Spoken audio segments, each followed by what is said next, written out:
الرحمن علم القرآن خلق الإنسان علمه البيان. السلام عليكم வரஹ்மத்துல்லாஹி வபரகாத்துஹு. வார்த்தைகளில் சிறந்தது அல்லாஹ்வின் வார்த்தை, நடைமுறைகளில் சிறந்தது நபிகள் நாயகம் ஸல்லல்லாஹு அலைஹி வஸல்லம் அவர்களின் நடைமுறை.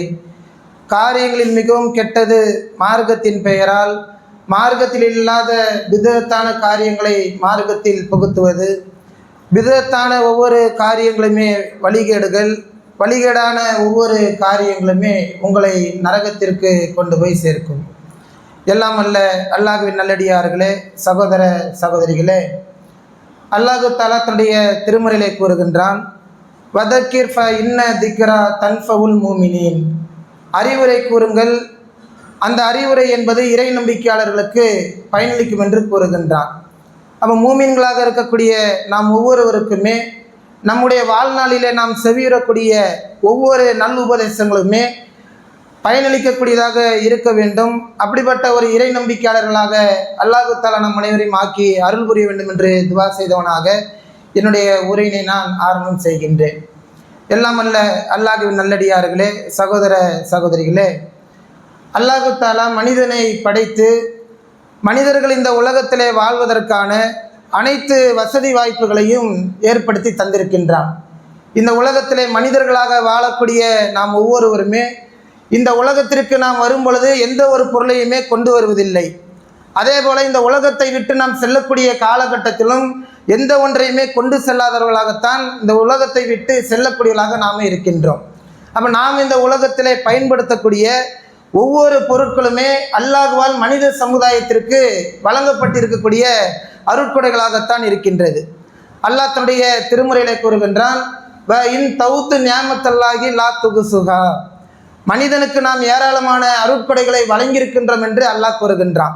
அந்த அளவிற்கு நாம் இந்த உலகத்தில் நாம் பயன்படுத்தக்கூடிய ஒவ்வொரு பொருட்களுமே அல்லாஹ்வால் மனிதருக்கு வழங்கப்பட்டிருக்கக்கூடிய அருட்கொடைகளாகத்தான் இருக்கின்றது. அந்த அருட்கொடைகளில் மனிதர்கள் அதிகமாக விரும்பக்கூடிய அருட்கொடையாக இருப்பது பொருளாதாரமாகத்தான் இருக்கின்றது. இந்த பொருளாதாரத்தை அடைந்து கொள்வதற்காக எவ்வளவோ முயற்சிகளை மேற்கொள்ளக்கூடியவர்களாக இருக்கின்றோம், எவ்வளவோ தியாகங்களை மேற்கொள்ளக்கூடிய மக்களாக இருக்கின்றோம்.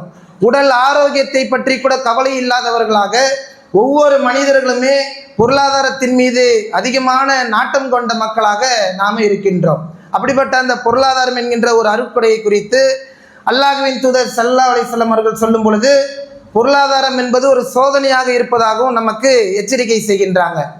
அல்லாஹ் எந்த அளவிற்கு நமக்கு ஒவ்வொரு பொருட்களையுமே அருட்கொடை என்று நமக்கு வழிகாட்டி இருக்கின்றானோ, நபிகள் நாயகம் ஸல்லல்லாஹு அலைஹி வஸல்லம் அவர்கள் சொல்லும் பொழுது அந்த அருட்கொடைகளிலே பொருளாதாரம் என்பது உங்களுக்கு சோதனையாகவும் இருப்பதாக நமக்கு எச்சரிக்கை செய்யக்கூடியவர்களாக இருக்கின்றார்கள். அந்த எச்சரிக்கைகளை அதிகமான மக்கள் இன்றைக்கு உணராதவர்களாக அந்த பொருளாதாரத்தை எவ்வாறாவது நாம் அடைந்துவிட வேண்டும் என்பதற்காக அதிகமான முயற்சிகளை மேற்கொள்ளக்கூடிய மக்களாக இருக்கின்றோம். மார்க்கத்தினுடைய வழிமுறைகளிலே ஆர்வம் இல்லாதவர்களாக, வணக்க வழிபாடுகளுக்கு முன்னுரிமை கொடுக்காத மக்களாக என்று இன்றைக்கு சோதனைகளை அதிகமான மக்கள் உணராமல் அதில் அதிகமான கவனத்தை மேற்கொள்ளக்கூடியவர்களாக இருக்கின்றன நாம் பார்க்கின்றோம். அப்போ அல்லாஹ்வின் தூதர் எதை கொண்டு நமக்கு சோதனை என்று எச்சரிக்கை செய்யக்கூடியவர்களாக இருக்கின்றார்களோ அந்த சோதனைகளிலே மூமின்களாக இருக்கக்கூடிய நாம் ஒவ்வொருவருமே அதிகமான கவனத்தை வெளிப்படுத்தக்கூடிய மக்களாக இருக்க வேண்டும். பொருளாதாரம் நம்மிடத்தில் இருந்தது என்று சொன்னால் அதை நல்வழியில் செலவிட்டு, இறை வழியில் செலவிட்டு நன்மைகளை தேடிக்கொள்ளக்கூடிய மக்களாக நாம் இருக்க வேண்டும். அதே நேரத்தில் பொருளாதாரம் நம்மிடத்திலே இல்லை என்று சொன்னால் நமக்கான வாழ்க்கை அல்லாஹ் நமக்கு நிலையானதாக மறுமையை ஏற்படுத்தி தந்திருக்கின்றான். மறுமை நமக்கு நிரந்தரமானதொரு வாழ்க்கை இருக்கின்றது என்கின்ற அடிப்படையில் மறுமையை எதிர்பார்த்து காத்திருக்கக்கூடிய மக்களாக, அதற்காக பொருத்தப்படக்கூடிய மக்களாக ஒவ்வொரு மூமின்களுமே இருக்க வேண்டும். ஆனால் அதிகமான மக்கள் பொருளாதாரத்தின் மீது இருக்கக்கூடிய அளவற்ற நாட்டத்தின் காரணமாக இந்த உலகத்திலே தங்களுடைய அதிகமான நேரங்களை, அதிகமான முயற்சிகளை பொருளாதாரத்தை திரட்டுவதிலேயே தங்களுடைய கவனத்தை செலுத்தக்கூடிய மக்களாக இருக்கின்றே நாம் பார்க்கின்றோம். எந்த ஒரு பொருளாதாரம் நமக்கு சோதனை என்று அல்லாஹ்வின் தூதர் அவர்கள் நமக்கு தெளிவாக வழிகாட்டினார்களோ அந்த சோதனையான பொருளாதாரத்தை இன்றைக்கு அதிகமான மக்கள் தன்னுடைய வாழ்நாள் முயற்சியாக எடுத்துக்கொண்டு அதிகமான நேரங்களை செலவிடக்கூடிய மக்களாக இருக்குன்னு நாம் பார்க்கின்றோம். அப்படிப்பட்ட ஒரு சூழ்நிலையில் அல்லாஹ் தன்னுடைய திருமுறையின் மூலமாக ஒரு வரலாற்று செய்தியை படிப்பினையாக நமக்கு வழிகாட்டுகின்றான். அல்லாஹ் தன்னுடைய திருமுறையில் ஏராளமான வரலாற்று செய்திகளை மனிதர்களுக்கு படிப்பினையாக வழிகாட்டுகின்றான். லக்கது கானஃபி கசசிஹிம், இவர்களது வரலாறுகளிலே ஏராளமான படிப்பினைகள் இருப்பதாக அல்லாஹ் கூறுகின்றான். நல்லவர் மக்களாக இருந்தாலும் தீயோர் மக்களாக இருந்தாலும் அவருடைய வரலாறுகளை அல்லாஹ் தன்னுடைய திருமுறையில் கூறும் பொழுது இது இறை நம்பிக்கை கொண்ட மக்களுக்கு படிப்பினையாக இருக்கும் என்று அல்லாஹ் கூறுகின்றான். அப்படிப்பட்ட இறை நம்பிக்கையாளர்களுக்கு ஒரு படிப்பினையாக இருக்கக்கூடிய வரலாறு தான் மூசா அலைஹிஸ்ஸலாம் அவருடைய சமுதாயத்தில் இருக்கக்கூடிய காரூன் என்கின்ற ஒரு மன்னனை பற்றி அல்லாஹ் தன்னுடைய திருமுறையிலே நமக்கு படிப்பினையாக வழிகாட்டுகின்றான். காரூன் என்கின்ற அந்த கொடுங்கோல் மன்னனுக்கு அல்லாஹ் ஏராளமான செல்வங்களை தாராளமாக வழங்கியிருந்தான். எந்த அளவிற்கு அந்த செல்வங்கள் இருந்தது என்று சொன்னால், செல்வங்கள் ஏராளமாக அல்லாஹ்வால் நமக்கு வழங்கப்பட்டிருக்கக்கூடிய அந்த நிலையிலே அதிகமான மக்கள், பலம் பொருந்திய மக்கள், அவனுக்கு வழங்கப்பட்டிருக்கக்கூடிய அந்த கருவூலங்களுடைய சாவி சுமப்பதற்கு கூட அதிகமாக ஒரு பாரத்தை வெளிப்படுத்தக்கூடியவர்களாக இருந்தார்கள். அந்த அளவிற்கு அவர்கள் பலம் பொருந்திய மக்களாக இருந்தாலும் காரூனுக்கு வழங்கப்பட்டிருக்கக்கூடிய அந்த பொருளாதாரத்தை பாதுகாக்கக்கூடிய, செல்வங்களை பாதுகாக்கக்கூடிய அந்த கருவூலத்தினுடைய சாவி சுமப்பதற்கு அதிகமான பாரம் கொண்டதாக அந்த பாரத்தை வெளிப்படுத்தக்கூடியவர்களாக இருந்ததை அல்லாஹ் தன்னுடைய திருமுறையில் வெளிக்காட்டுகின்றான். அந்த அளவிற்கு அவனுக்கு அல்லாஹ் செல்வத்தை வழங்கியிருக்கக்கூடிய அந்த நிலையில் காரூன் அந்த செல்வத்தின் மூலமாக தன்னுடைய ஆணவத்தை வெளிப்படுத்தக்கூடியவனாக இருந்தான். ஒரு மூமினுக்கு இதில் ஏராளமான படிப்பினைகள் இருக்கின்றது. அல்லாஹ் நம்மை இந்த உலகத்திற்கு தேர்வு செய்திருக்கின்றான் என்று சொன்னால் மறுமை வாழ்க்கையிலே நாம் வெற்றி பெற வேண்டும் என்பதற்கான ஒரு தேர்வு களமாகத்தான் இந்த உலக வாழ்க்கையை நமக்கு அமைத்து தந்திருக்கின்றான். ஆனால் காரூனுக்கு அல்லாஹ் அளவற்ற செல்வத்தை வழங்கியிருக்கும் பொழுது அந்த செல்வத்தின் மூலமாக ஆணவம் கொண்டவனாக இருந்தான்.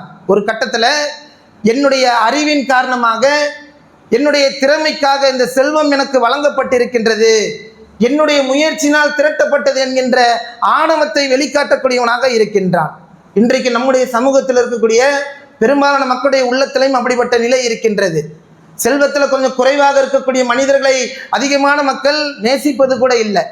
சலாம் சொல்வதில் கூட பொருளாதாரத்தில் மிகைத்திருப்பவர்களை பார்த்தால் உடனே சலாத்தை வெளிப்படுத்தக்கூடியவர்களாக இருப்பார்கள். பொருளாதாரத்தில் குறைவாக இருக்கக்கூடிய மக்கள் சலாம் சொன்னால் கூட திரும்ப சலாம் சொல்வதற்கு அவர்கள் தயக்கம் காட்டக்கூடியவர்களாக இருக்கின்றார்கள். இதெல்லாம் நமக்கு ஏராளமான படிப்பினைகள் மூலமாக அல்லாஹ் காரூனுடைய அந்த சம்பவத்தை பற்றி நமக்கு திருமறையில் அழுத்தம் திருத்தமாக பதிவு செய்கின்றான். அந்த மக்கள், காரூனுடைய சமுதாயத்தில் இருக்கக்கூடிய மக்கள், காரூனுக்கு ஒவ்வொரு காலகட்டத்திலும் சில அறிவுரைகளை நினைவூட்டக்கூடியவர்களாக இருக்கின்றார்கள். அந்த அறிவுரைகளில் இன்றைக்கு நமக்கு பயன் தரக்கூடிய ஒரு 4 செய்திகளை அல்லாஹ் தன்னுடைய திருமறையில் கூறுகின்றான். அந்த 4 செய்திகள் எப்படிப்பட்டது என்று சொன்னால், வபுத்தஹி ஃபீமா ஆத்தாக்கல்லாஹு தாரல் ஆஹிரா, அல்லாஹ் உனக்கு வழங்கியவற்றில் மறுமை வீட்டை நீ தேடிக்கொள் என்று அதில் முதலாவதான ஒரு செய்தியை அந்த மக்கள் காரூனுக்கு நினைவூட்டக்கூடியவர்களாக இருக்கின்றாங்க. இதில் நமக்கும் சில நினைவூட்டல்கள்லாம் தேவைப்படுகின்றது. இந்த உலகத்தில் நாம் வாழுகின்றோம், மறுமையை பற்றி நம்பிக்கை கொண்ட மக்களாக இருக்கின்றோம். மறுமையில் அல்லாஹ் சோனத்தை தயார் செய்து வைத்திருக்கின்றான், நரகத்தை தண்டனையாக ஏற்படுத்தி வைத்திருக்கின்றான் என்பதை எல்லாம் நாம் தெளிவாக உணர்ந்திருந்தாலும் மறுமை என்பது நம்பிக்கையோடு மட்டுமே நாம் அதை கடக்கக்கூடியவர்களாக இருக்கின்றோம். நடைமுறை என்று வரும் பொழுது அதில் அதிகமான மக்கள் கவனம் இல்லாதவர்களாக இந்த உலக வாழ்க்கையிலே தங்களுடைய செயல்பாடுகளை அமைத்து கொண்டவர்களாக இருக்கின்றார்கள். அதில் மிக முக்கியமானது ஒரு செய்தி தான், அல்லாஹ் உனக்கு வழங்கியதில் மறுமை வீட்டை நீ தேடிக்கொள்.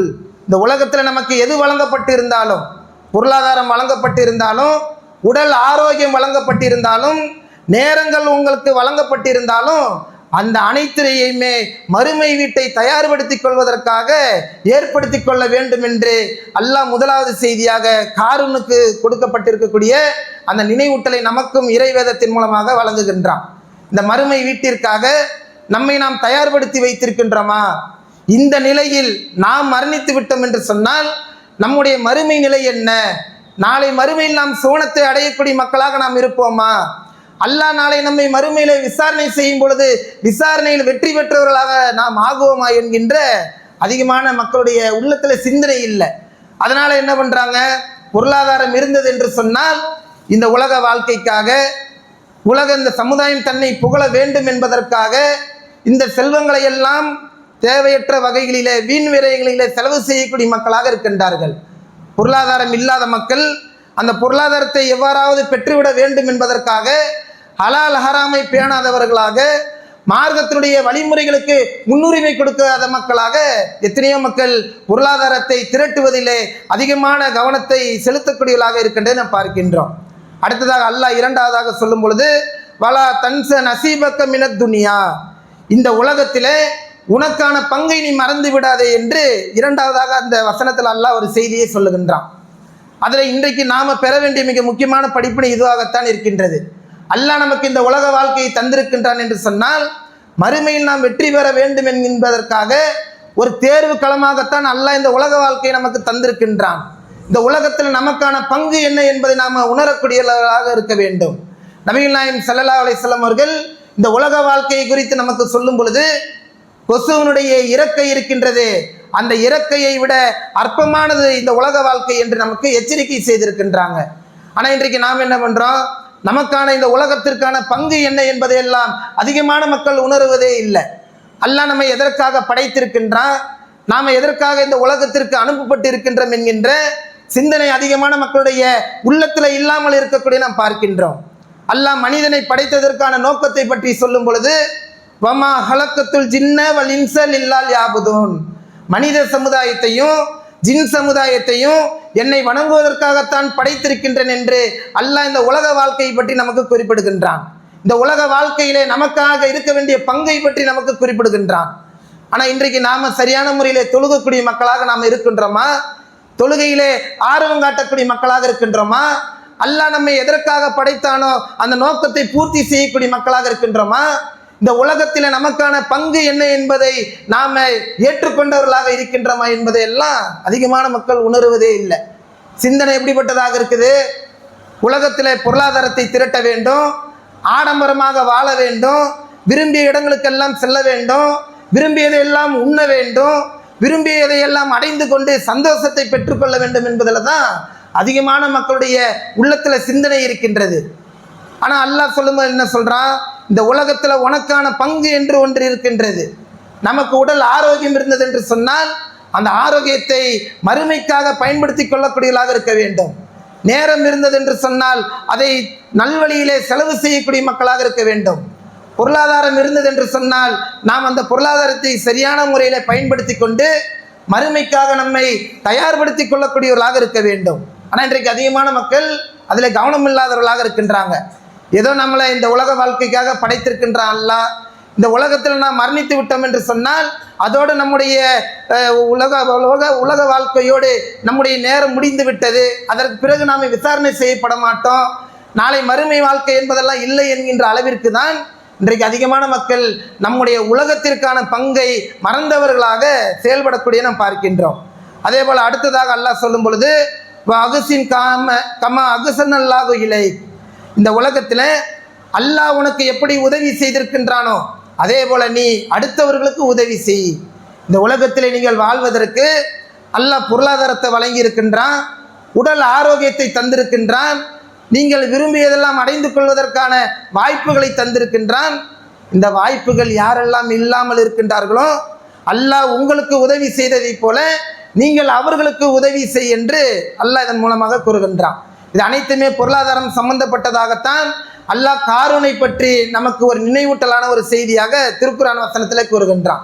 இன்றைக்கு எத்தனையோ மக்களை நாம் பார்க்கிறோம், கல்விக்கு உதவியை எதிர்பார்த்தவர்களாக, மருத்துவத்திற்கு உதவியை எதிர்பார்த்தவர்களாக என்று எத்தனையோ மக்கள் பொருளாதாரத்திற்காக அங்குமங்குமாக அலையக்கூடிய மக்களாக இருக்கின்றார்கள்.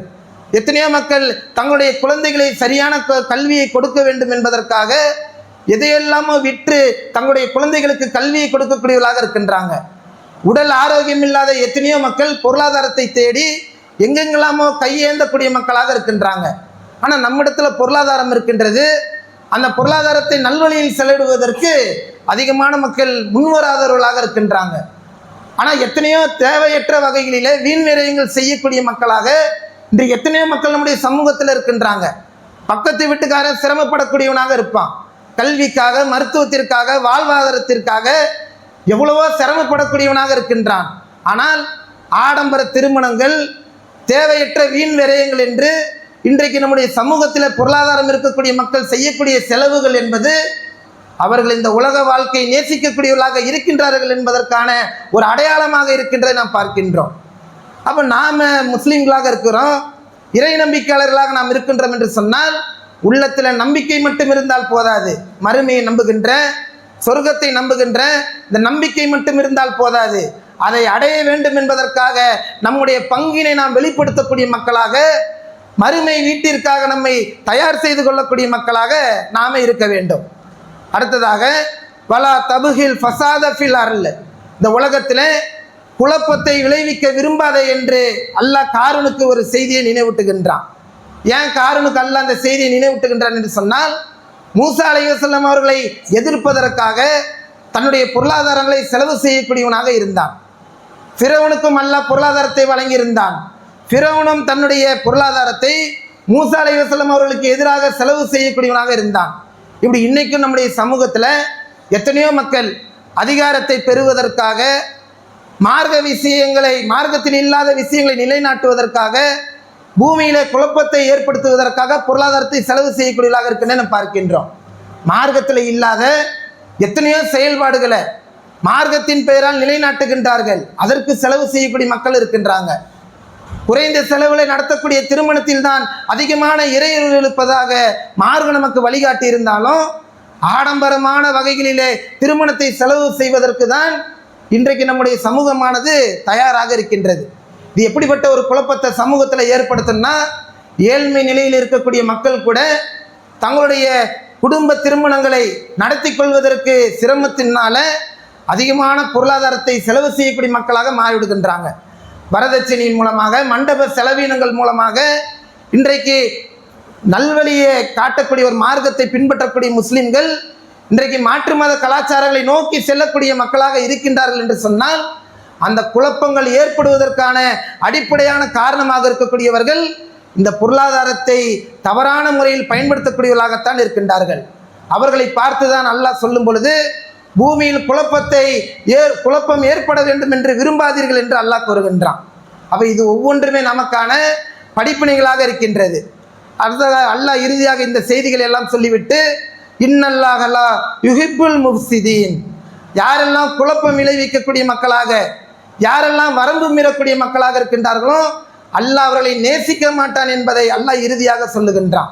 இந்த 4 செய்திகளை மூமின்களாக இருக்கக்கூடிய நாம் ஒவ்வொருவருமே நமக்காக ஒவ்வொரு காலகட்டத்திலும் நம்மை நாமே நினைவூட்டக்கூடியவர்களாக, நமக்கு நாமே நினைவுபடுத்திக் கொள்ளக்கூடிய, சுய பரிசோதனை செய்யக்கூடிய மக்களாக இருக்க வேண்டும். முதலாவது செய்தி என்பது நம்முடைய மறுமைக்காக நம்மை தயார்படுத்திக் கொள்ளக்கூடியவர்களாக இருக்க வேண்டும். நமக்கான உலக பங்கை நாம் மறந்து விடாதவர்களாக, நாம் இந்த உலகத்திற்கு அனுப்பப்பட்டதற்கான நோக்கத்தை உள்ளத்தில் ஏந்தியவர்களாக இருக்க வேண்டும். அல்லாஹ் நமக்கு எவ்வாறு உதவி செய்தானோ அதே போல நாம் மரணிக்கின்ற காலகட்டம் வரைக்கும் இந்த உலகத்தில் இருக்கக்கூடிய ஒவ்வொரு மனிதர்களுக்குமே உதவி செய்யக்கூடிய மக்களாக இருக்க வேண்டும். அதே போல நம்மால் இந்த சமுதாயத்தில் எந்த விதமான குழப்பத்தையும் ஏற்படுத்தாமல் நம்மால் முடிந்த அளவிற்கு மார்க்கத்தை நடைமுறைப்படுத்தக்கூடியவர்களாக இருக்க வேண்டும். பொருளாதாரம் இருக்கின்றது என்பதற்காக நாம் செய்யக்கூடிய ஒவ்வொரு காரியங்களுமே பின்னால் வரக்கூடிய சமூகத்தினர் மிகவும் பாதிக்கப்படக்கூடிய அளவிற்கு மாறிவிடுவார்கள் என்பதை ஒவ்வொருவருமே உணரக்கூடியவர்களாக இருக்க வேண்டும்.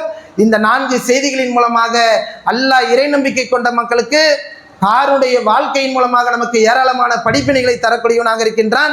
இந்த படிப்பினைகளை நம்முடைய உள்ளத்தில் ஆழமாக பதிய வைத்து நம்முடைய உலக வாழ்க்கை அமைத்துக் கொள்ளக்கூடிய மக்களாக நாம் இருக்க வேண்டும். அப்படிப்பட்ட மக்களாக அல்லாஹ் தஆலா நம் அனைவரையும் ஆக்கி அருள் புரிவானாக.